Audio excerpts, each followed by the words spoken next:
আমি আয়াতের দিয়ে ব্যবসা করি, আয়াতের মায়েরে আমি আয়াতের মার কাছে ওরে পাঠাই দেবো, ওর মার কাছে পাঠাই দিলে সে ছোট্ট বাচ্চা আলিশেরে নিয়ে সে যখন ব্যবসা শুরু করছে, তাহলে আয়াতের নিয়ে সে ব্যবসা শুরু করবে না? তাহলে আমি আয়াতের কেন বা দিমু?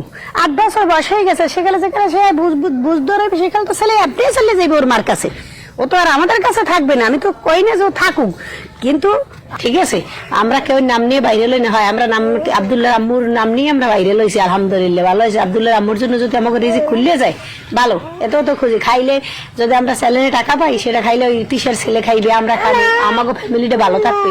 এটা তোমাদের কি, আমার কথা যে তোমাদের কি, তোমরা এরকম ভিডিও আমাদের এরকম কমেন্ট করো গা, ফার্দার কমেন্ট করো গা, হ্যাঁ ফার্দার কমেন্ট করো গা। তোমাদেরকে কেউ তো আমি বলি নাই যে আমাদের ফার্দার কমেন্ট করো, আমাদের ভিডিও তোমরা দেখো। তোমাদের তো কেউ বলছি যে আমাদের ভিডিও তোমরা দেখো, আল্লাহর রাস্তে যদি ভালো না লাগে আমাকে বলক দিয়ে দাও, তবু ওই ফার্দার কমেন্ট টমেন্ট করো না। আর আমরা নেক্সট টাইম আর কেউ নাম লইতেও চাই